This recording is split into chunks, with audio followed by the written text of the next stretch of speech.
I was pouring palm wine into crystal glasses when I heard my own engagement being announced.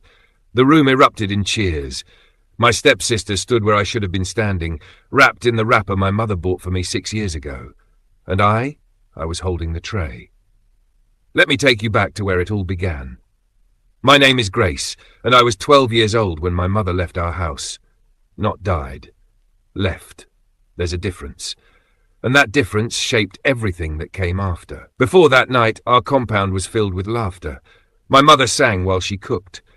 My father, Mr. Emmanuel, owned 3 shops in the market, and every evening he would return home with his hands full of things for us. Sweets for me, fabric for Mama. Sometimes a live chicken that Mama would chase around the compound while I laughed until my stomach hurt. Grace, come and learn how to season pepper soup, Mama would call. I'm reading, Mama, I'd respond from my corner. Books will not teach you how to keep a home warm, she'd say, but her voice was always gentle, never harsh. I remember the exact day everything changed. I was helping Mama spread clothes on the line when a woman walked into our compound. She wore a blue Ankara dress, and her head tie was so tall it looked like she was carrying a building on her head. Good afternoon, sir, she greeted my father, who was sitting under the mango tree. My mother's hands stopped moving, just stopped. The wet cloth in her hand dripped water onto the red sand. Martha, my father said, just her name, nothing else. That night, I heard voices from my parents' room, not shouting. Shouting would have been better. It was the low, dangerous kind of talking that makes your stomach tight. Emmanuel, who is that woman? Mama's voice. She is. We knew each other before. Her husband died last year. She has nowhere to go. And so our house is a refuge camp now? Grace is growing. She needs to see what family means, what compassion looks like. Don't use our daughter to justify this, Emmanuel. Don't you dare. The talking continued every night for 2 weeks. Then one Saturday morning, while my father was at the market, Mama packed a bag. Just one bag. Not the big travelling box she used when we visited her village. One small bag. Grace, come here. I came. I was wearing my school uniform, even though it was weekend, because I liked how grown-up it made me feel. I'm going to my sister's house in Asaba, Mama said. She wasn't crying, which somehow made it worse. Pack your things, we're leaving. But Papa, your Papa has made his choice. Now I'm making mine. I looked at our house, at the kitchen where Mama taught me to fry a kara, at the mango tree where I did my homework, at my father's chair. Mama, if I come with you, Papa will be alone. He won't be alone, that woman will be here by Monday. But maybe if we stay, maybe what, Grace? Maybe he'll change? Maybe he'll send her away? Mama's voice cracked just a little. I know my husband. When Emmanuel wants something, the whole world must bend. But Mama, I'm not begging you, my daughter, I'm asking you. Come with me. I should have gone. God knows I should have gone. But I was 12 and I believed in things that don't exist. I believed that families don't break. I believed that fathers protect their daughters above everything. I believed that if I stayed, I could hold everything together with my small hands. I want to stay with Papa, I said. Something died in my mother's eyes that day. She didn't argue. She just picked up her bag, touched my head once, and walked out of our compound. I watched her until she turned the corner. She didn't look back. If you enjoy thoughtful African stories like this, you're welcome to subscribe. It helps me continue telling them. Hit that like button and drop a comment telling me what you would have done if you were Grace. Papa came home that evening and found me sitting in the parlour. He looked around. Where is your mother? She's gone, Papa, to Auntie Ngozi's house in Asaba. For a moment, just a moment, I saw something like fear cross his face. Then it was gone. She'll come back, he said. Give her time. But time is a funny thing. It doesn't fix what we refuse to fix ourselves. Mama didn't come back. Not that week. Not that month. Martha moved in on a Tuesday. She came with her daughter, Rejoice, who was 10 years old and had eyes like a goat, always watching, always calculating. Grace, this is Martha, Papa said. And her daughter Rejoice. They will be staying with us. I want you to make them feel welcome. Yes, Papa. The first week, Martha was like sugar water, sweet and smooth. Grace, you've grown so tall. Look at those long legs. Grace, your mother trained you well. This house is spotless. Grace, come and eat. I made your favourite jollof rice. but the rice tasted like sand in my mouth because it wasn't my mother's recipe. It wasn't my mother's hand that stirred the pot. By the second week, small things began to change. My cup moved from the high shelf to the low one. My plate became the one with the small chip at the edge. My spoon was always the last to be washed. Small things, tiny things, but they add up the way raindrops fill a bucket. 1 month after Martha moved in, she called me from the parlour. "Grace, come here." I came. I was doing my homework under the mango tree, trying to solve a mathematics problem that refused to be solved. "Yes, Ma." "Don't call me Ma. I'm not your teacher. Call me Auntie Martha." "Yes, Auntie Martha. There are visitors coming tomorrow. Your father's friends. I want this house to shine like the sun. You'll help with the cleaning." "But tomorrow is Saturday. I was going to visit my friend Joy." "Joy can wait. Family comes first." That was the first time she used that word. Family. As if she had the right to define what that meant in my own house. Saturday came and I cleaned. I swept. I mopped. I washed plates until my hands wrinkled like old paper. Martha sat in the parlour directing me like I was a remote-controlled toy. "The floor there. You missed a spot. Those windows need more cleaning. This pot is not shining bright enough." When Papa's friends came, I served them food and drinks. They barely looked at me. To them, I was part of the furniture, something that moved when needed and stayed still when not. After they left, Papa called Martha to his room. I heard her voice, smooth like oil. "Emmanuel, the girl is at that difficult age. She needs structure, discipline. You're too soft with her." "She's my daughter, Martha." "And that's why you can't see clearly. Every time you look at her, you see her mother. But Grace is not Joy. She's becoming something else, something lazy." "Lazy?" Grace scores first position in her class. "Book sense is not the same as home training, Emmanuel. When last did she cook a full meal? She's 13 years old. I was cooking full meals at 10. Your mother, God rest her soul, was cooking at 8. But these modern children, they think education will sweep the floor for them." I pressed my ear harder against the door. "What do you suggest?" Papa asked, and my heart dropped to my stomach. "Let me handle it. You're busy with your shops. The market is demanding. Let me train Grace properly.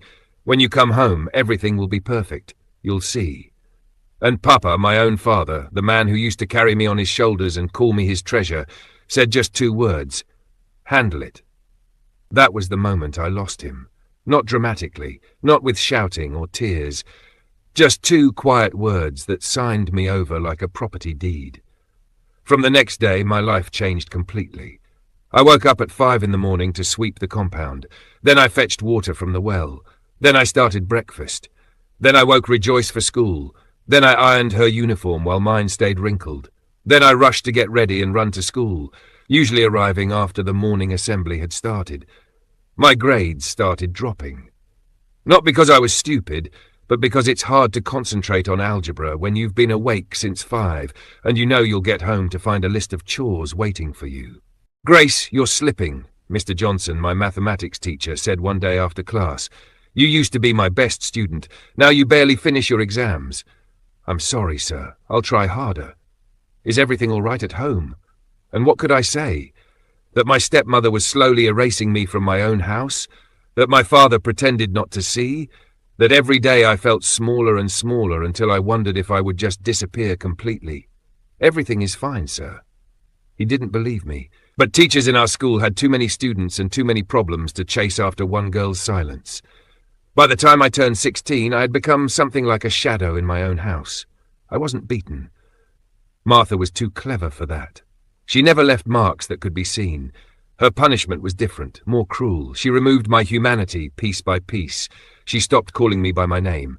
I became you, or girl, or the help. "You, bring water for my bath." "Girl, this food is cold. Warm it again. The help will clean up after the guests leave." Rejoice followed her mother's example. She was 18 now, and she had learned well. "Grace, iron my church dress, the pink one with the beads." "Grace, I need you to plait my hair, that style with the zigzag patterns." "Grace, fetch my slippers. No, not those ones, the ones in my room." And Papa? Papa became a stranger who lived in our house. He left early for his shops and came back late. When he was home, he stayed in his room or sat under the mango tree reading newspapers. He didn't ask about my schooling. He didn't notice that I had stopped singing. He didn't see that his daughter was disappearing, or maybe he saw and chose not to see. That might be worse. I was 19 when I first heard about the engagement. Martha and Rejoice were in the kitchen. I was washing plates in the yard, but their voices carried through the window. "Mama, when is the man coming?" Rejoice asked. "Patience, my daughter. These things take time." "But you said Papa already collected the bride price." "He did, 6 years ago before I came to this house, but the groom was travelling abroad for his studies. Now he's finished, and he's coming home." My hands stopped moving in the soapy water. "And he doesn't know what the bride looks like?" Rejoice asked. "It was arranged when they were children. The groom's father and Emmanuel were close friends. They agreed that when Grace turned 18 she would marry the son." "So, why are we preparing me?" Martha laughed. "That sounds like dry leaves scraping on concrete. Because Emmanuel is too proud to tell anyone that his daughter is nobody. He will present you as his daughter, and by the time the truth comes out, it will be too late. You'll be married into a wealthy family, and Grace will remain here where she belongs, serving. But, Mama, what if the man finds out?" "Finds out what? He's never seen Grace. Nobody remembers what she looks like anymore. She's been serving at every family event for the past 6 years to everyone. She's the help. You are the daughter. Simple." I stood there with my hands in the water until it turned cold. The plates floated around my fingers. A cup slipped and broke, but I barely heard it. They were going to steal my engagement, my future, my name. That night, I tried to talk to Papa. I waited until he finished eating, until Martha and Rejoice had gone to their rooms, until it was just him and me and the truth. "Papa, I need to talk to you." He looked up from his newspaper. "What is it, Grace? Be quick. I'm tired." "Papa, do you remember the arrangement you made with your friend? About marriage?" Something flickered in his eyes. "How did you hear about that?" "I heard Auntie Martha talking about it. And I just wanted to know if it's true, if someone is coming for me." Papa folded his newspaper slowly, too slowly. "Grace, you're 19 now, nearly 20. In our tradition, you should be married by now. Yes, there was an arrangement, but many things have changed since then. Let's wait and see what happens." "Papa, who is the arrangement for, me or Rejoice?" "Does it matter?" Those 3 words hit me like a slap. Does it matter? As if my life was something that could be exchanged like goods in the market. As if I was so irrelevant that my own engagement could be transferred like a property title. "Papa, I'm your daughter. And I've taken care of you, fed you, clothed you, sent you to school. What more do you want from me, Grace?" What more did I want? I wanted him to see me. I wanted him to remember that I chose him over my mother. I wanted him to know that every day I stayed in this house, I was losing pieces of myself. But you can't ask for things that should be freely given. Love, protection, recognition. Nothing, Papa. Good night. Grace, but I was already walking away. If stories like this speak to you, subscribing helps me bring more of them to you. Drop a comment and tell me what you think Grace should do. 3 weeks later, Martha made the announcement at breakfast. "Grace, there's an engagement ceremony in 2 weeks. Important people will be coming." "Yes, Auntie Martha. You'll help with the cooking and serving. I want everything perfect." "Whose engagement, Auntie Martha?" Martha smiled. "You'll see." The preparations began immediately. The house was painted, new curtains were hung, new plates and cups were bought, a canopy was erected in the compound, plastic chairs were arranged in neat rows. A high table was set up at the front for special guests. Every day I cooked and cleaned and prepared, and every day Rejoice tried on different outfits, practicing how to walk, how to smile, how to receive congratulations. "Grace, what do you think of this dress?" she would ask, twirling in front of the mirror. I would look at the white lace wrapper and matching blouse, at the coral beads around her neck, at the shoes dyed to match the outfit, and I would remember my mother buying similar fabric for me years ago. "It's nice, Rejoice." "Nice? Just nice?" "Mama said I have to be the most beautiful bride anyone has ever seen." Bride. So she was saying it openly now, not pretending anymore. "You'll be beautiful," I said, and my voice sounded like it was coming from underwater, far away. Drowning. The day before the engagement, Martha gave me my instructions. "Grace, tomorrow you'll wear your plain blue dress, the one without any decoration. You'll serve the drinks. You'll clear the plates. You'll stay in the background. If anyone asks who you are, you say you're the help. Do you understand?" "Yes, Auntie Martha." "If you do anything to embarrass this family, if you speak out of turn, if you try to draw attention to yourself, you'll regret it. Your father has already agreed to everything. There's nothing you can do." I wanted to scream.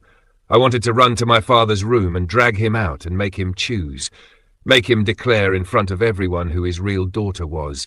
But I remembered that he'd already made his choice 6 years ago when he said, "Handle it," to Martha. He'd been choosing ever since.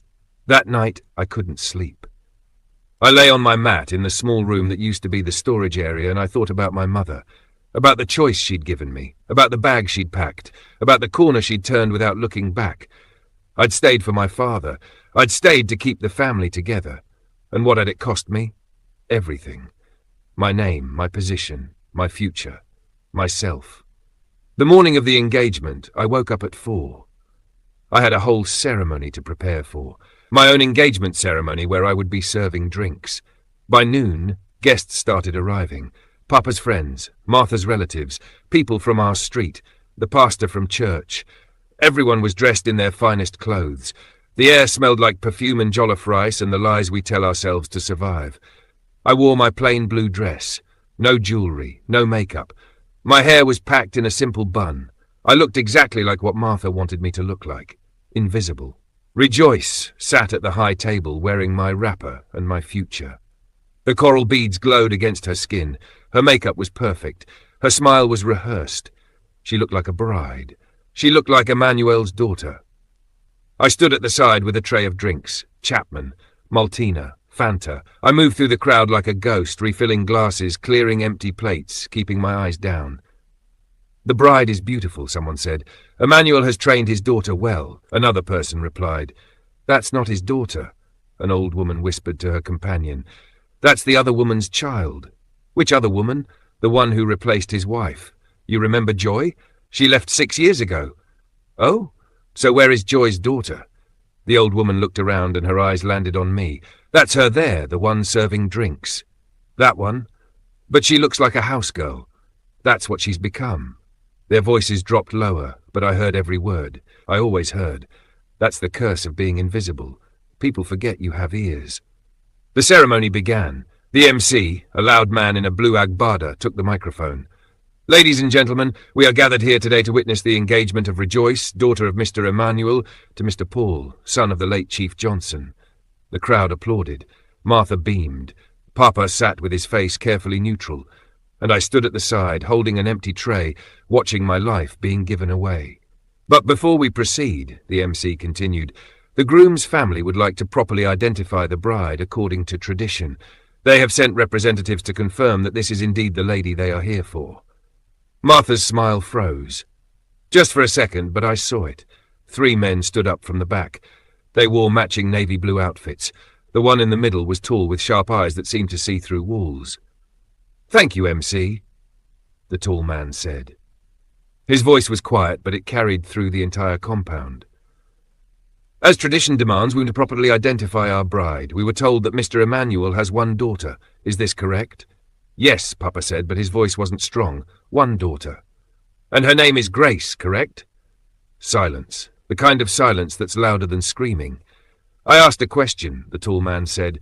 "Is the daughter's name Grace?" "Yes," Papa finally said. "Her name is Grace." "Then why?" The tall man turned to look directly at me. "Is Grace serving drinks?" The compound erupted. People started talking all at once. Martha stood up, her face switching between shock and fury. Rejoice sat frozen in her chair. Papa looked like he wanted the ground to swallow him. "There must be some confusion," Martha said, her voice too high, too fast. "This girl, she's the help. She's not." "We have the agreement here." The tall man pulled out a paper from his pocket. "Signed 6 years ago, between Mr. Emmanuel and the late Chief Johnson. An engagement between Grace Emmanuel and Paul Johnson. Is this your signature, sir?" He handed the paper to Papa. Papa looked at it like it was a snake that might bite him. "Yes, that's my signature." "So where is Grace?" the tall man asked again, but he was still looking at me. "Where is the lady my family paid bride price for 6 years ago? I don't know what made me do it." Maybe it was the way he looked at me. Not through me. At me. Maybe it was 19 years of swallowing words. Maybe it was the memory of my mother turning that corner without looking back. Maybe it was just that I was tired, so tired of being invisible. I set down my tray. I stepped forward. The crowd parted like the Red Sea. "I'm Grace," I said. My voice was small, but it was mine. Grace Emanuel, daughter of Emmanuel and Joy. I'm Grace. Please hit that subscribe button now. This story is about to change completely. Like this video and drop a comment. Tell me what you think will happen next. The tall man smiled. Not big, just a small curve at the corner of his mouth. "Come forward, Grace Emanuel." I walked forward. Each step felt like I was walking through water. Heavy, difficult, but I kept moving. "Look at me," he said when I reached him. I looked up. He had kind eyes, old eyes in a young face. "My name is Solomon. I'm Paul's older brother. Our father made this arrangement before he died. He told us about you, described you. Your mother sent him your school reports every term. Did you know that?" I shook my head. I didn't know. Nobody told me anything. She wanted us to know the girl her daughter was becoming. Strong, intelligent, faithful. He turned to Papa. "But it seems, Mr. Emanuel, that you forgot about your own daughter, or chose to forget." "Now wait," Martha started, but Solomon raised his hand. "I'm not finished. Martha, is it? You've done something very dangerous today. You tried to deceive not just us, but the entire community. You tried to steal a bride price that was paid for someone else. That's a serious offense in our tradition." "I was just trying to help my daughter. By destroying someone else's? By reducing Mr. Emanuel's legitimate daughter to a servant in her own house?" Solomon's voice was still quiet, but it had edges now. Sharp edges. "Where I come from, when you take what doesn't belong to you, you pay it back. With interest." "Solomon," Papa finally spoke, "please, let me explain." "Explain what? That you stood by while your daughter was erased? That you let another woman wear your child's life like a costume?" Solomon shook his head. "Chief Johnson was your friend. He trusted you with his son's future. He paid bride price in good faith. What do you think he would say if he could see this?" Papa had no answer. What answer was there? "I want to speak to Grace," Solomon said. "Alone." Martha opened her mouth to protest, but one of the elders, Uncle Festus, stood up. "Let them speak. This matter has gone far enough." Solomon walked to the mango tree, away from the crowd. I followed him. My legs were shaking, but I followed. "Sit," he said, pointing to the bench Papa used to read his newspapers. I sat. "Grace, what happened here? The truth. All of it." And I told the way I'm telling you now. Faster, more broken, with tears I didn't know I'd been holding. I told him about my mother leaving, about choosing Papa, about Martha's slow, careful destruction, about becoming invisible in my own house. About the tray. Always the tray. He listened, didn't interrupt, just listened. When I finished, he was quiet for a long moment. "Do you want this marriage?" he finally asked. "What?" "The engagement. To Paul. Do you want it?" I didn't know how to answer. I didn't know Paul. I'd never seen him. All I knew was that he was my escape route out of this house. "I don't know," I said honestly. "Fair enough. But let me tell you about Paul. He's younger than me by 3 years. He studied engineering in London. He's quiet, kind, maybe too kind for his own good. He likes math and terrible jokes. He can't dance to save his life. And he's nervous about this engagement because he's never met you either. Then why go through with it? Because our father's last wish was to see him married. And because when Paul saw your school reports, read the letters your mother sent, he said something I'll never forget. He said this girl stayed when her mother left. She must be very strong or very foolish. Either way, I want to meet her." Fresh tears came. I couldn't stop them. "Grace, you have a choice now. We can cancel everything. You'll get the bride price back. You can go find your mother, start over, or you can meet Paul. Talk to him. See if this is something you want. But either way, you're not going back to being invisible. You understand me? Whatever happens today, you're not carrying any more trays." I nodded because I couldn't speak. "Good. Now dry your eyes. We have a ceremony to finish, the right way this time." We walked back to the crowd. Everyone was watching. Solomon raised his voice. "We've confirmed the identity of our bride. This lady here, Grace Emanuel, is the one we came for. The engagement will proceed as originally planned." "But what about Rejoice?" someone called out. Rejoice, Solomon looked at her, still sitting at the high table in my wrapper, has been confused about her identity, but that's not her fault. She's young. She was following her mother's instructions. I don't blame her. He turned to Martha. But you, Martha, you knew exactly what you were doing. In our tradition, deception in marriage arrangements carries serious consequences. The elders will decide your punishment. 3 elders stood up. Uncle Festus, Mama Ego, and Chief Okoro. They huddled together, whispering. The crowd waited. Finally, Uncle Festus spoke. Martha, you have brought shame to this house and to this community. You will return the coral beads and wrapper to Grace. You will publicly apologize to her and to the groom's family, and you will not attend the traditional marriage when it happens. This is our judgment. Martha's face went through several emotions. Anger, fear, calculation. She knew she'd lost. Slowly she walked to where Rejoice sat. She removed the coral beads. She unwrapped the wrapper. Rejoice looked like she wanted to disappear. Martha brought the items to me. In front of everyone she knelt. Grace, I'm sorry. I was wrong. Please forgive me. The words sounded like they were being pulled out of her with pliers. Painful, unwilling. But they were said. I forgive you, I said, because what else could I say? The damage was done. Forgiveness wouldn't undo it. But maybe it would let me move forward. There's one more thing, Solomon said. He pulled out his phone and made a call. Yes, she's here. Come in. The compound gate opened and my mother walked in. I'm not exaggerating. My mother. After 6 years. She wore a purple Ankara dress and her hair was cut short. She looked older, thinner. But her eyes found mine across the crowd and they were filled with something I couldn't name. Mama? My voice broke on the word. She walked straight to me. Didn't look at Papa. Didn't look at Martha. Just me. Grace. My daughter. Look at you. How did you? Solomon found me. 3 months ago. He tracked me down in Asaba. Told me everything. Showed me the reports from neighbors. From people who saw how you were being treated. I wanted to come immediately, but he said wait. Wait for the right time. For the moment when everyone would see the truth. You knew about the engagement? I'm the one who kept sending them your reports, baby. I never stopped being your mother. I just couldn't stay in that house and watch him choose another woman over us. But I never stopped watching over you. I fell into her arms and I cried. 6 years of crying came out in that compound in front of everyone. Mama held me and stroked my hair and whispered all the things mothers whisper to make the pain smaller. I'm sorry, she said. I'm so sorry I left you here. I thought he would protect you. I thought you'd be better with him than struggling with me. I was wrong. I should have come with you. You were loyal. That's not a bad thing, Grace. You just gave your loyalty to the wrong person. Papa stood up. He looked like he'd aged 10 years in 1 hour. Joy? Don't, Mama said, her voice sharp as broken glass. Don't say my name, Emmanuel.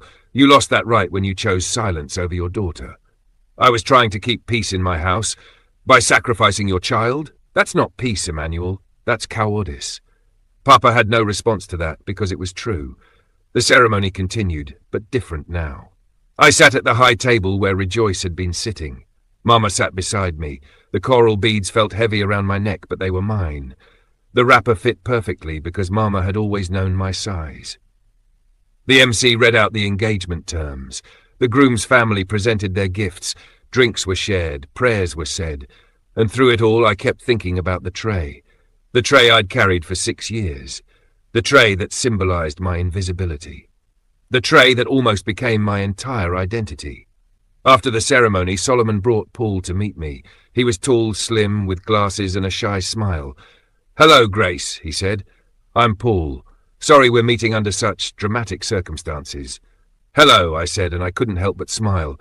It's nice to finally meet you. I've been reading about you for years. Feels strange to finally see you in person. Were you disappointed? Why would I be disappointed? I'm not. I was serving drinks. You looked like someone who's been carrying too much weight for too long, Paul said quietly. But that's okay. You don't have to carry it alone anymore. That night, after all the guests left, after Martha and Rejoice retreated to their rooms in disgrace, after Papa locked himself in his study, Mama and I sat under the mango tree. What happens now, Mama? Now you choose. You want to marry Paul. You marry him. You want to go to university first. You go. You want to come live with me in Asaba and figure things out, my door is open. But Grace, this time you choose for yourself.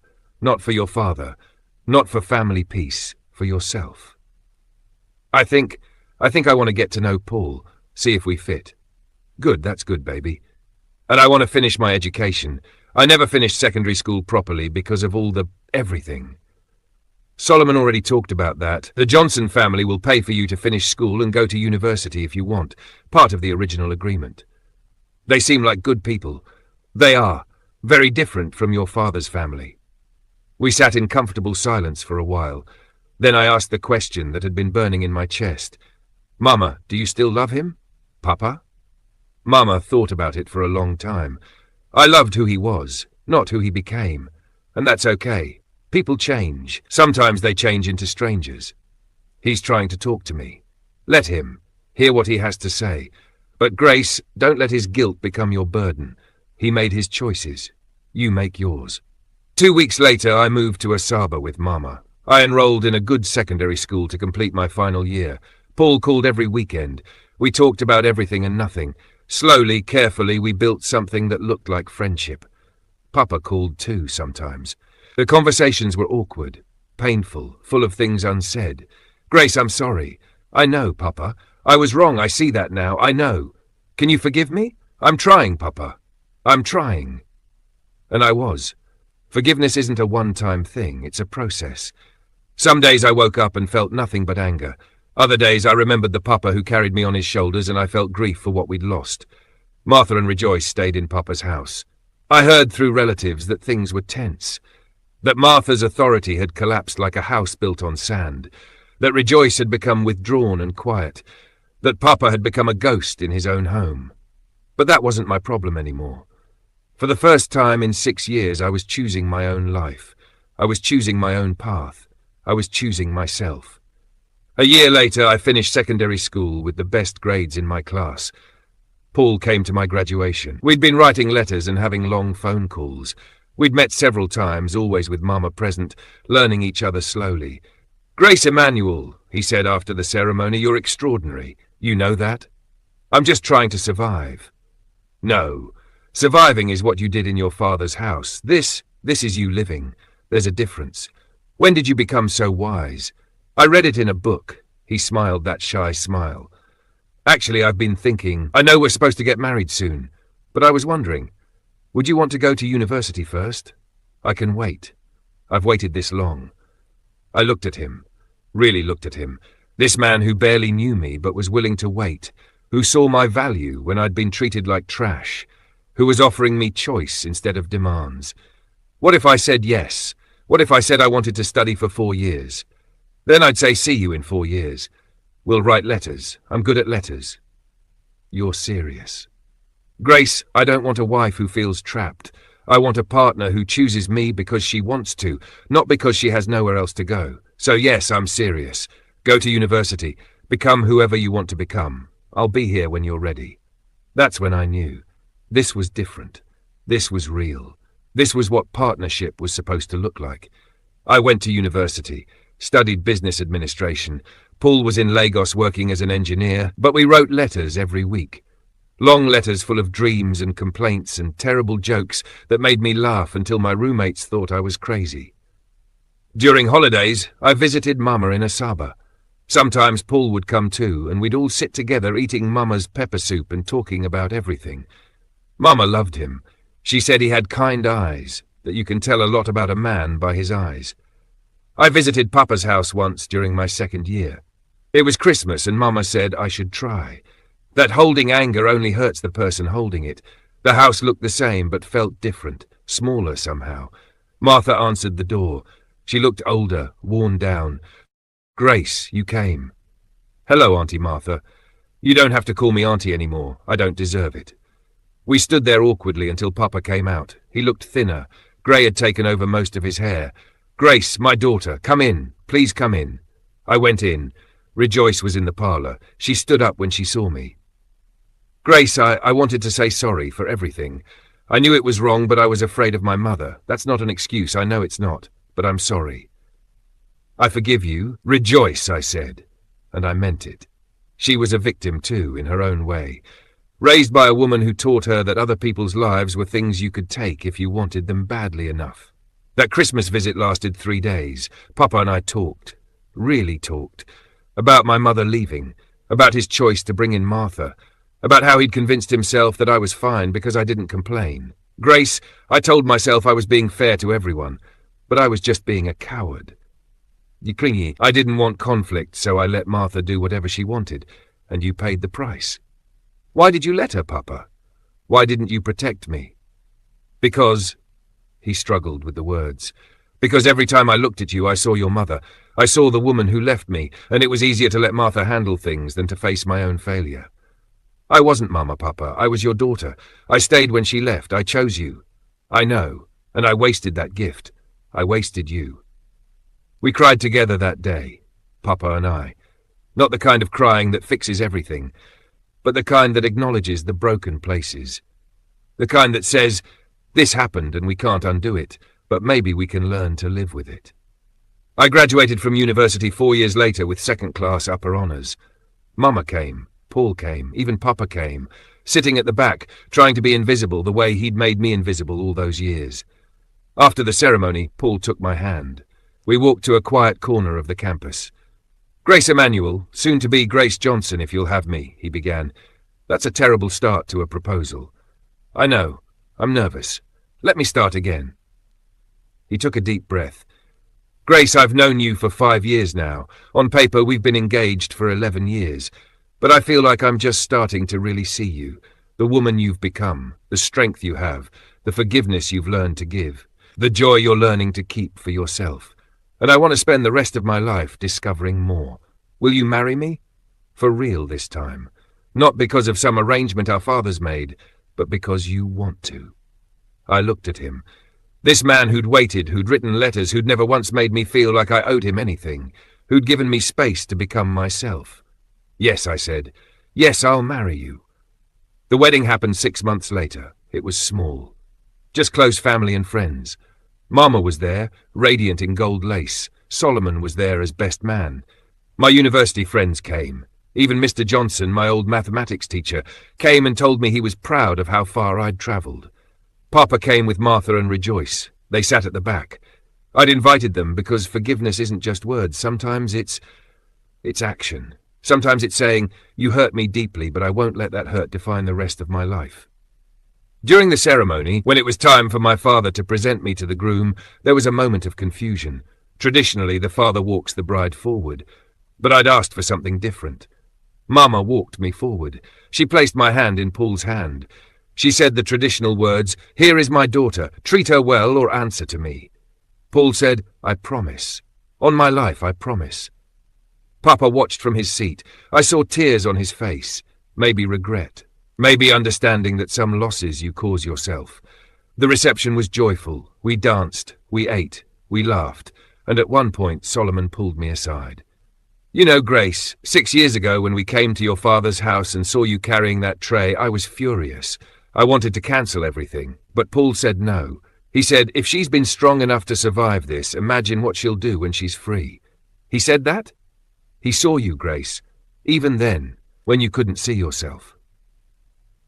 That night, after all the guests left, after Paul and I had moved into our new flat in Lagos, after we'd changed out of our wedding clothes and were just sitting on the couch exhausted and happy, I thought about the journey. From 12 years old to 25. From the girl who chose her father to the woman who chose herself. From carrying trays to carrying my own name with pride. This is the end of my story, but before you go, please hit that subscribe button. Share this video with someone who needs to hear it.